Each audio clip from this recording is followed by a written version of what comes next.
This episode of Pomcast is sponsored by Yorkshire Yarn Fest. Since 2019, Yorkshire Yarn Fest has brought together crafters from all over the world with their virtual festivals, which take place live on Instagram. Wait. What? Record scratch, Soph. They have a yarn festival on Instagram? How does that work? Let me explain. Each maker has a 15-minute live slot on the last Saturday every month on the Instagram profile at Yorkshire Yarn Fest, where they talk about what they do. So far, Yorkshire Yarn Fest has hosted 26 virtual yarn festivals, all of which you can play back at your own leisure. This is great fun, as you can watch at your own speed, maybe even treat yourself by purchasing something directly from the makers. Wow. I've also just found out by checking my notes that you could also join Yorkshire Yarn Fest for their third in-person event this month, which is a celebration of all things yarn, wool and fibre. The next IRL Yorkshire Yarn Fest will be at York Auction Mart, which is just on the outskirts of York, so it's very well named, on the 28th of May. Check out yorkshireyarnfest.com for a list of exhibitors. And it's beautifully organised because tickets are timed. The venue has plenty of space for social distancing, which I know is on a lot of people's minds still. And there are also areas for sitting, knitting, and chatting. Oh my gosh, sounds perfect. My favourite things. I know. Even better, there's a cafe on site for those all-important caffeinated beverages and snacks. Oh yeah. And as if this wasn't all exciting enough, we have great news for Pomcast listeners. That's you. Our friends at Yorkshire Yarn Fest are offering you a free ticket to the next event on the 28th of May. You can just use the code POMCAST, that's POMCAST, when ordering your ticket via yorkshireyarnfest.com. Woohoo, can't wait.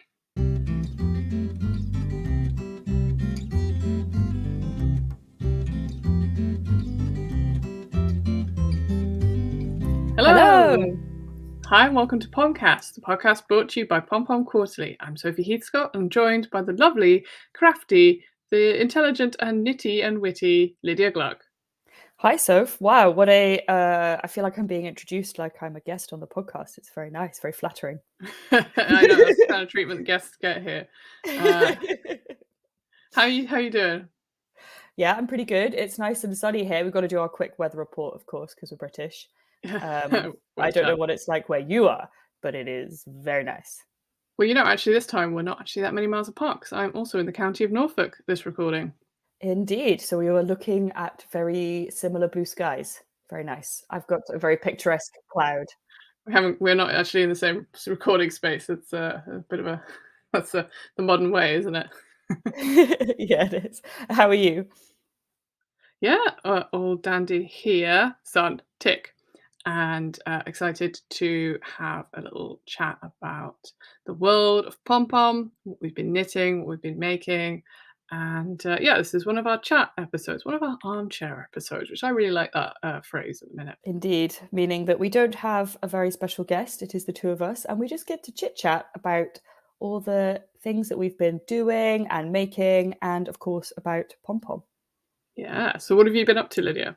Well, anybody who's been listening to this podcast of late, mainly the armchair episodes, will know that I'm doing a master's at the moment at Norwich University of the Arts in fine art. And we're sort of heading into our final MA project. So I'm starting to work on the final pieces that I'll be submitting. And at the moment, that mainly involves dyeing fabric at the moment. So yeah, I've got a bathroom full of buckets of dye and moving fabric around from buckets and then into the washing machine and then ironing them. It's quite nice. It's quite a nice, like, meditative process. And, I don't know if you know this about me, but I quite like colours. Oh, yeah, I've heard that. I sort of keep it quiet, but yes, that's one of the main things I've been doing. And I also got excited about the weather being nicer again, and so I bought some sewing patterns, which I definitely won't have time to make anything because I'm trying to finish my degree and do my pom-pom work, but I got excited and bought some sewing patterns. So it's like a set, and I just love a co-ord set, so I like having a matching top and bottom. I was watching Sewing Bee and the final challenge was make a co-ord. Was it? I've actually not watched the latest season. That's exciting. I'd forgotten that I had that ready to binge. Yeah, Great British Sewing Bee on the BBC. If people aren't into it, get to know because, yeah. Very good times. Okay, so the Friday Pattern Company set that I bought is called the Saguaro set. and or Saguaro set. I'm not entirely sure how to pronounce that. And it's basically like, a top and trousers, and they're both quite flowy and summery. And it's shown on their website in a variety of kinds of fabric. And I saw it and I thought, I want to wear that outfit. So I've got the pattern and maybe I will actually make it. Anything could happen. That's exciting. Well, I hope that there is fabric left over from your MA course and you get to like reinvigorate it with making something just for you. And, you're obviously your MA project is personal and for you, but it's, it's doing the work for the schools. Yes, this is true. Maybe I could make myself an outfit that matches my work to wear at our degree show. Honestly, I think that's a fantastic idea. You should definitely do I that. can't believe I didn't think of that before. Thank you, Sophie, for inspiring me in this endeavor. Inspiration's everywhere. You artists, you can find it everywhere. I'm just trying to be the vessel. How about you, Soph? What have you been up to? Well, I had a little arty trip out to the Hayward Gallery in London because that's where my sphere of influence is these days, and went to see the Louise Bourgeois exhibition. Oh, wonderful. Yes, I saw that a month or so ago, I think. What did you think?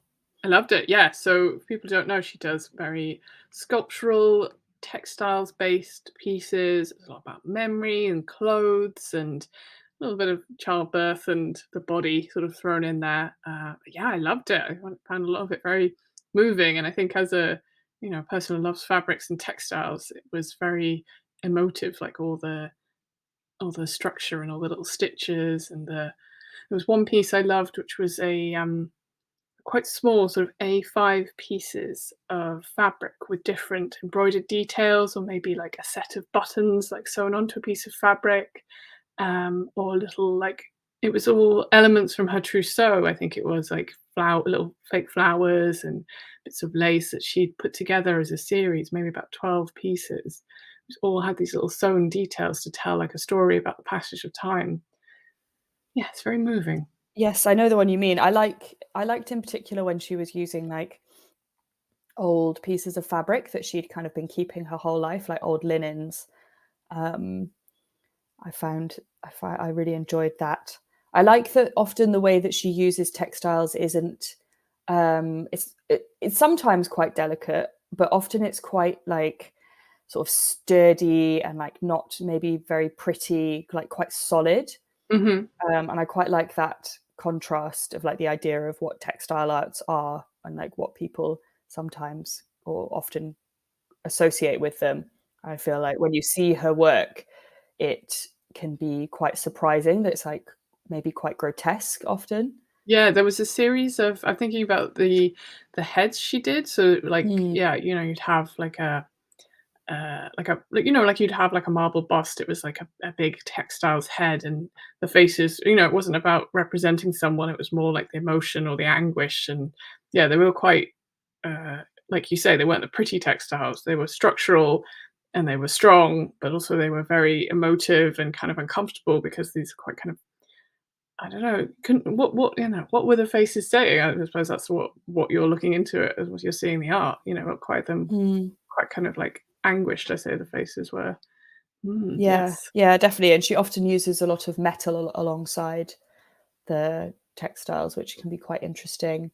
One of the pieces that I particularly loved when I saw it, which actually I'd seen before because I saw an exhibition of her work in New York, like it's got to be like 5 or 6 years ago now. Hmm. And there was actually two of these that are kind of fabric books that had been, the pages had been separated out and they Yeah. were displayed as like, so you could see each page individually. Um, and on each page was like a different kind of abstract. Sometimes there were words and sometimes it was kind of abstract shapes and colors, but with really interesting like applique or like woven bias binding and all sorts of different ways of kind of manipulating fabric. And I found that very interesting to look at and also very pleasing aesthetically. Yes. Nice. There was a quote from her because her family were textile reupholsterers or like fabric conservators. What was it like? I can't remember now. It's something to do with tapestries, wasn't it? Yeah, and tapestries. And she said how the needle is represented in her work a lot because the needle, although it's a thing that pierces and makes holes, it's always seen as the repairer. You know, it's Mm. the mender. Anyway, great. Hot tip from us if you although the exhibition's closing next week, I think. I feel like Louise Bourgeois' work is like quite widely exhibited, so there'll presumably be another opportunity to see her work very soon. Great. Well, great. And I like talking to you about that. It's very interesting. Well, moving on to pom pom news. Top pom pom news, of course, is issue 41. Indeed, and that is, if you've missed this, it's our 10th anniversary issue. So Pom Pom's been around for 10 years. Which is wild, 10 years. I think that's Yeah. of course a celebration. And of course we are celebrating with a bumper issue, so that's 13 patterns. And the pattern previews are live on Ravelry, and they're also on our blog, and they're on social media. I guess it's all the places you can see patterns. And of course we've got some fun articles and recipes as well. We have indeed. We've got a recipe for madeleines, which are those little delicious French cakes by Di Amole. And we've got a very wonderful sashiko article by Atsushi Futatsuya. I love both of those. I'm getting very intense memory thinking about my childhood, thinking about the madeleines, but never mind. And we've got a Crafter's Guide to London by Atia Azmi. You may know her as Bright Blooms on Instagram. I mean, I love following her account because it's very brightly coloured. It is indeed, and since she lives in London, it's like, I mean, you do still live in London, and I live near London, so for us, it's nice to be able to find out the new things to do. And for anyone visiting London or hoping to visit London, we hope that you enjoy her Crafter's Guide. Yeah, because Pom Pom was founded in London, if people do not know that. So Indeed. there are other places in the world we do know, but so I guess we have to talk about patterns from the issues, and I know we love all of them because it is a super duper special issue, but we always like to highlight some of the ones that are on our to knit list first. So Lydia, let's talk patterns. Let's get ready to talk patterns. Are you ready?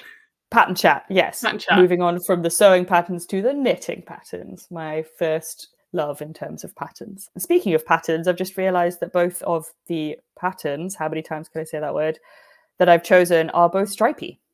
Love a stripe.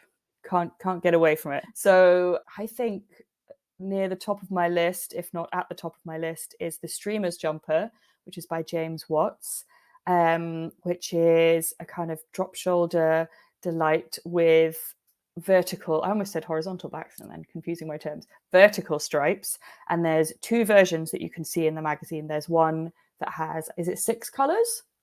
More Yes, colours? maybe even more. Yeah. There's one version that has a lot more contrast and a lot more different colours in it, and then one that has a more muted palette. So it's quite nice to see the jumper in these two different possibilities. I mean, you could make it in 2 colours, you could make it in 20, could be a pretty fun way to use up lots of different scraps, for example. Well, I just did a little fact check while we're here because if we're nothing if accurate on this podcast, it's actually 8 colours in the multicolour sample. There we go, 8 colours. What a great number. Yeah. What a great number for stripes. So I've not decided yet on the amount of different colours I will use, but I'm excited at the prospect of choosing some colours for that. And then the other pattern that I'm hoping to make is the Lateralis socks by Ina Birkenbayeva. And these are some very interestingly constructed socks because rather than knitting them in a tube from the top to the bottom, or like as in from the cuff to the toe or from toe up, you actually knit them sort of flat with short rows. So the heel is created with the short rows, which means that you can have vertical stripes. Again, there's obviously a theme in these patterns I've chosen. What's going on? I mean, Ina is a very technically brilliant designer, and I'm just, I've read through the pattern and I understand how they're made in theory, but I would very much like to try putting that theory into practice because I feel like it would be a very fulfilling process. Yes, I've been really excited about these since we had Ina on the podcast, and she was actually talking, it was before the previews had come out, and she was alluding to all these details from the socks. And yeah, when you see an in construction photo of these, you imagine that piece of flat fabric, and it does have this like little elbow that just comes out, which is the heel. And yeah, I'm excited to make these too because of the construction. I think it's good to like challenge yourself with a different style every now and again to sort of get inside a designer's head, Yeah, and it's so interesting, isn't it, that when you're knitting, you're creating the fabric, and so you try and create extra fabric where you need it, for example with a heel, and we're like mostly used to doing that in a certain way. And so it's just very fun to be thinking in 3D but from a different perspective. Yeah, very, very exciting times with that one. Yes, I'm trying to remember. I read something somewhere about how, you know, tailoring is so interesting because you have a flat something and you're trying to put it on a 3D body. So that's like, all the ways that fabric construction, is it pinning, wrapping, or is it cutting and like making something 3D? But then like knitting is, yeah, here's a piece of string, now make it 3D. Yeah, because yeah, exactly. Yeah, when you're working with fabric, you'll be adding darts and gussets and so on, and you just do that in a different way to how you would if you're knitting or crocheting, I suppose. Um, you're sort of 3D printing, really. Love it. Yes. And how about you, Soph? What are your picks? Well, one of the ones I'm looking at, which is not 3D, it's very flat, but I suppose it could be seen as 3D. It's the Keswick Shawl by Zandy Peters, and it's an incredible tartan plaid scenario. And oh boy, I'm really excited about this. I've actually been working on it a little while because, in my capacity as a Pom person, I obviously see the patterns a little earlier than the Pom public. Oh, Just one of sneak the peek. just a perk, Pom perk, and it's not a travel project because it's as you can imagine, a tartan, you're introducing different colours and then layering up against each other, and it's a giant wrap shawl thing, if you will. And the shawl, yeah, uses lots of different colours, uses an amazing mohair as a background, and then you're introducing all these colours to make the stripes and building up, holding some together to get that texture and colour. But yeah, it's not a travel project, and I like to take my projects on buses. Yeah, I can imagine it's not a travel project. I love the images that we got of that shawl kind of held up in front of the light coming through a window, and you can see like the sort of differences in transparency in the different sections, and it's such an interesting piece of fabric. Yeah, I love Andy's use of color and texture, and this is no exception. He's made like an amazing addition to this issue, which yeah, very exciting. Another one on my list is the Lackadaisical Myth, and they're by Amelia Sieber. You might know her as Kindred Red on Instagram or via her yarn brand. And yes, as the name suggests, they have these cute little daisy motif on it, and it has all these fantastic little details, which I'm really excited to try, like a Latvian braid and things like that. So Mm. I think, and you were talking about different techniques, like with Ina's socks having something new to introduce, and yeah, this is sort of has a twinned two-color cast on with the Latvian braid, and I'm very excited to have a go at that. Oh yeah, fun. I feel like there are some times in life where you just want a comfort knitting pattern, and you don't feel like a challenge, and that's fine. And that's a nice thing that knitting can offer you. And then sometimes you do want a challenge, and it seems like we're both in the wanting a bit of a challenge mindset at the moment, which is fun. Yeah, well, I just wanted to celebrate pom pom in the only way I know how, which is trying a new technique. Oh, we should also say, we probably said this last time, but the other exciting thing about this new issue is that Pom Pom has changed size. We've now seen this new larger version of Pom Pom IRL, and soon it will be in the hands of Pomcats all over the world. But it's very exciting, isn't it? It's so fun to see it in different dimensions. It is. Like, I know sometimes, myself included, change can feel a little scary, a little weird, but I think we feel that this is a really positive change because it allows all the pattern text, all the beautiful photos to breathe, and it's a joy to open, and it's sort of like, yes, there's space here for everyone to see the goods. Indeed. I also think because it's a bit bigger, it actually will sit open a little better if you're working from it. And yeah, we hope that when you see it in person, you're as pleased with the new look as we are. Yeah, so that's available from your local yarn shop from the 31st of May. And if you are a lovely subscriber or you've pre ordered it, you can expect it a little earlier, landing in your letterbox. Indeed. Oh, and re lackadaisical mitts, we should also talk about our very exciting 10th anniversary merch because those Yes. two things are related, are they not? I mean, what's a party without, what's a celebration? What's a brand without merch, right? Indeed. Yes. And what's a celebration without flowers? So true. Did we even think about that? That's pretty deep. Like, Presumably that's what Amalia was thinking of, but who knows? We're just glad that she came up with such a wonderful motif that we then loved so much that we wanted to include it in our merch designs. if you love it, put it on a tea towel. That's the phrase. Exactly. Yeah, that's what they say, right? Right. But yeah, so we've got tea towels, as Sophie said, and t-shirts. Whoa, both tea related. We did some kind of test runs of the t-shirts to test, the size that the motif should be printed and so on. And I have to say, I took one of the test t-shirts and I've been wearing it. So I know, very sneaky of me. How does it handle? It's wonderful. I love it. I find it to be very pleasing. Yeah, I'm very excited about those t-shirts. It's nice to be able to. It's like a band t-shirt, I love a band t-shirt. Except for I'm wearing a band t-shirt for my own band. Is that weird? Hey, there's nothing wrong with promotion. Like, you got it pays to advertise, right? Indeed. And the last bit of merch that we have are these wonderful stitch markers that I think we mentioned last time. We collaborated with All Stitch Studio, and they're little flowers. Yeah, these are delightful. They're solid little rings, but it's shaped like a little flower with petals, and they're just delightful to use. Great colours. They've got custom colours that are only available from Pom. A little bit of mustard, a little bit of peach, a little bit of lilac, a little bit of blue. It's very much in line with what you might expect from us. There are a few joys that I find to be greater than like satisfying haberdashery.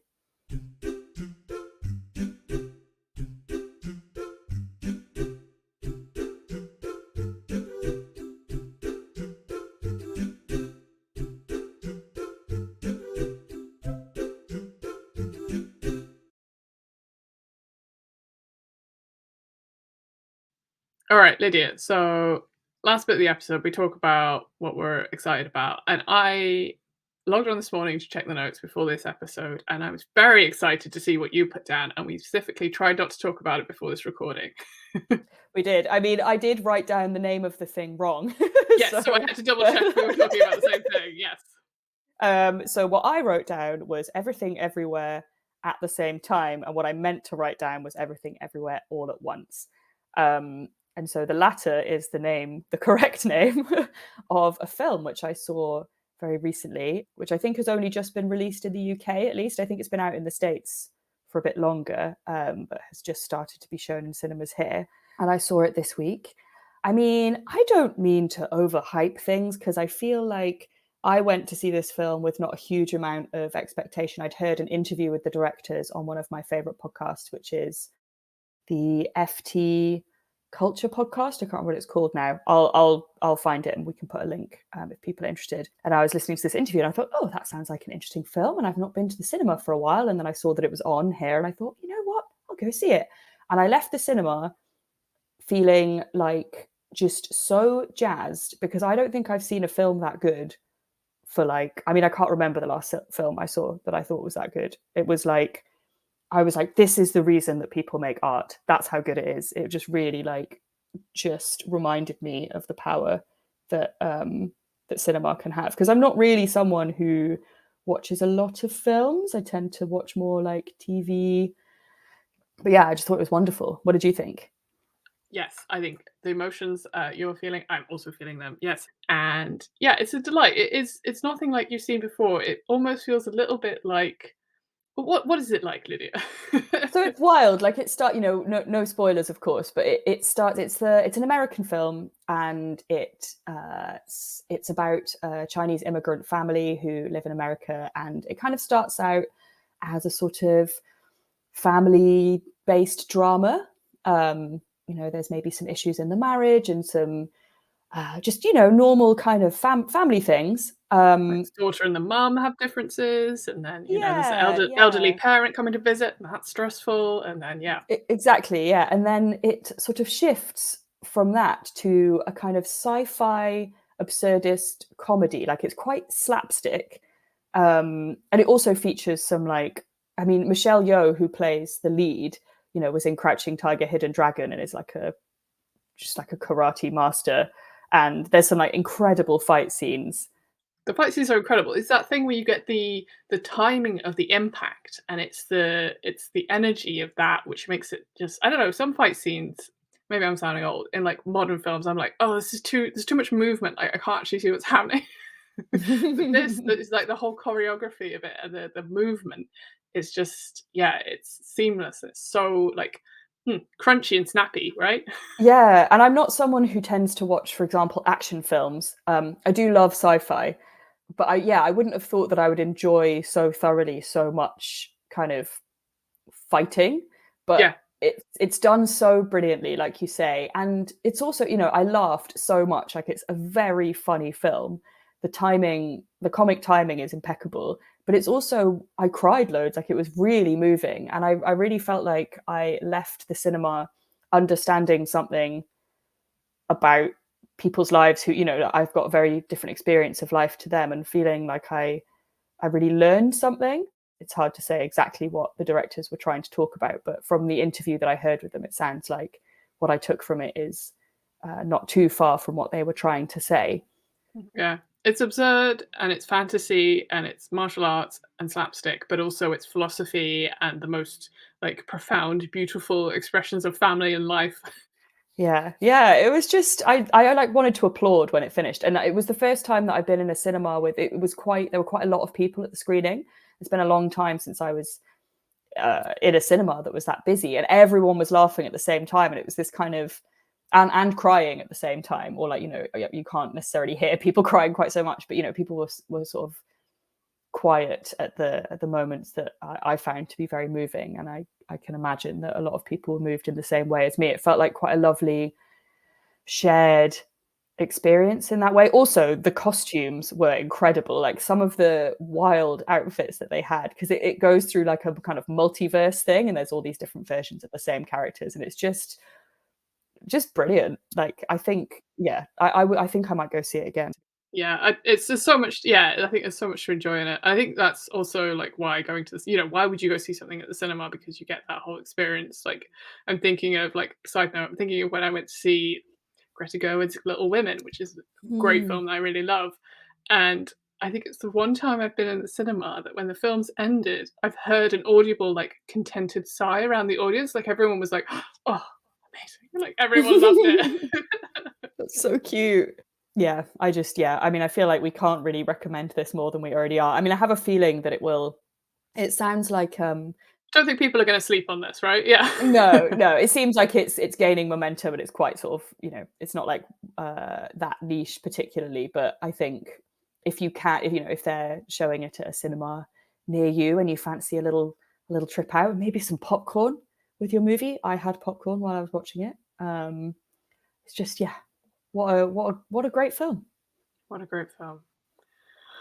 Oh, oh, well, I think we should just start a film podcast now. Called All Films Everywhere Consecutively. I don't know. I'm trying to make a joke based on the name of that film, and it That's didn't good. work. Films we like only. Yes, and when we start our film magazine, it'll be called Film, of course. Nice film, and I'll be Mark Hermode.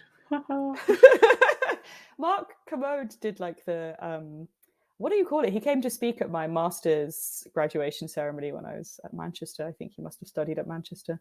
Oh yeah. Yes, I feel like he was pretty good. I don't really remember much about it. I don't think I really knew who he was at the time, to be honest. Oh man, we had James Lovelock who wrote the Gaia theory. Gosh. Side note there. I do remember one of the things he said, which was like, make sure you give your time to others, like volunteer as much as you can.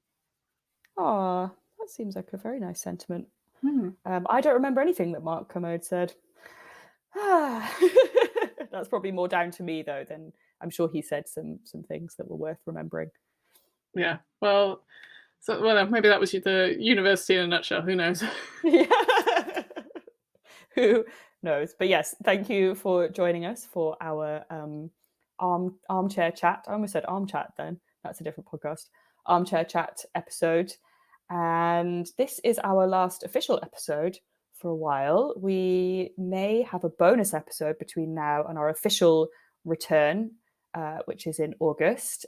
So keep an eye out for that. Yes, we will be bringing you audio delights officially in August. We're taking a little break over the summer holidays. We've got our buckets and spades packed and our knitting, our travel knitting. Yeah, and we're hoping for a continuation of these blue skies. Yes, but yeah, we'll be bringing you armchair chats, lots of lovely interviews with amazing knitting, crafting peoples very soon. And yeah, stay tuned for a bonus episode. You never know what our little chats, where our chats will lead us. And yeah, we look forward to sharing them with you. Thanks again to Yorkshire Yarn Fest, who sponsored this episode. Don't forget you can get a free ticket to their next in-person event, which is on the 28th of May. Just enter the code POMCAST, name of the show, when ordering your ticket at yorkshireyarnfest.com. What a treat. Thanks everyone for listening. Thanks, Lydia. Thanks, Soph. We will meet you back here in the Pomcast space very soon. Take care. Bye. Bye.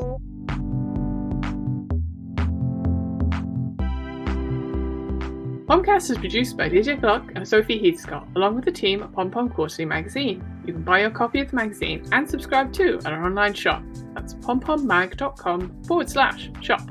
Big thanks to Eli Block for creating the original music for this show and for being an essential part in creating this podcast. Thanks as always to Megan Fernandez, co-creator and editor of Pom Pom Quarterly. And thanks to the whole Pom Pom team. You know who you are, and we love you because you help us with all the behind-the-scenes tech stuff. Thank you. If you enjoyed this podcast, please subscribe and why not leave a review? We'll take 10 stars for our 10 years. Just joking, we know that you can only give us 5. Send any feedback or ideas to podcast@pompommag.com and don't forget to keep in touch with us via the podcast group on the Pom Pom Ravelry Forum.